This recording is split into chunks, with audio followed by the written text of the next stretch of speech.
Dak Prescott, everybody's saying was going to get franchise tagged by the Dallas Cowboys. Everybody in the business side of things is telling Dak Prescott he shouldn't sign that because Dak Prescott has overplayed the compensation that he has made ever since he was a rookie and retired Tony Romo, who just got broken off again because Dak Prescott retired him.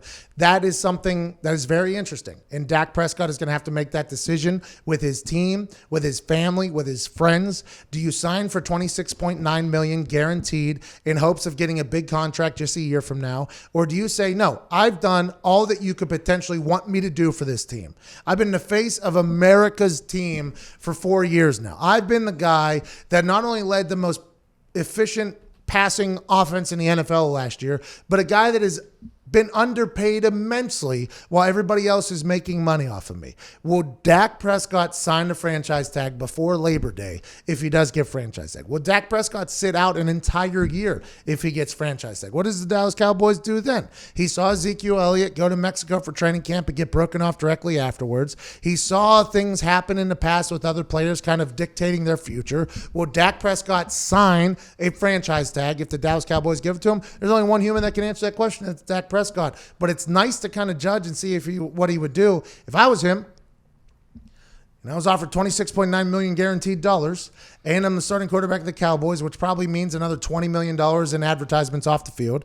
$46.9 million is a lot of money to me, man. But I understand that he's probably expecting 100 and some million guaranteed. That's why the franchise tag is hated by players. Now, I signed it as soon as I could, but other players hate the franchise tag because they're looking for that long-term comfort. They're looking for the respect from the franchise to them saying, hey, you've done enough for us to warrant a long business relationship together. We want you to be a part of this family, a part of this team, a part of this business for the long haul. Franchise tag says, we want you, but not as much as you think we do. So here's another year being on lockdown, and let's see what you can do then.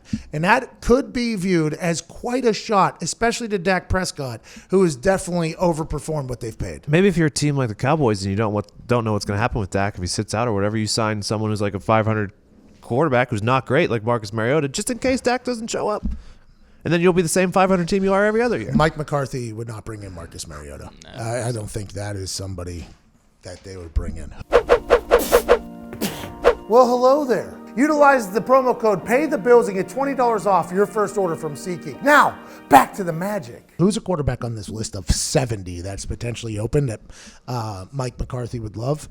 Alex Smith is a guy that if he can play football again, that they would potentially try to bring in. Andy Dalton's a guy I think that Mike McCarthy wouldn't mind bringing in. I mean, there are other quarterbacks. Ryan Tannehill. Tannehill, I think, is yeah. Ryan Tannehill's a guy. If Dak Prescott doesn't sign, would Mike McCarthy want to bring in? I'm not 100% sure. I think the Dallas Cowboys have said on numerous occasions that they would like Dak Prescott to be the quarterback of the future. And if you're Dak Prescott, then you're like, all right, well, then pay me then.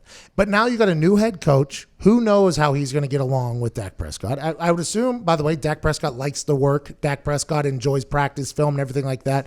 Mike McCarthy, Pittsburgh guy, would respect that and enjoy that. But I think the franchise tag gives them an option to be like, all right, let's see how it goes between these two. And you can't blame the Cowboys for it. And if Dak decides not to sign it, you can't blame Dak for that.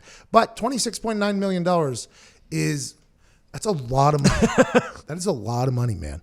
Tony Romo just signed an $18 million a year deal, and everybody lost their damn mind. Dak now takes a lot more hits and everything like that, a lot more work. I get it. $26.9 million is nothing to sneeze at. But if you're expecting $100 million, right, I could see how 26.9 is nowhere near what you thought it would be, and you could see it as a sign of disrespect. Yeah, I could see where he's coming from, especially when he had the type of stats that he did last year. I mean, granted, they didn't win, they didn't make the playoffs, but it's almost like, well, what more do I need to do to prove to you guys that I am the guy?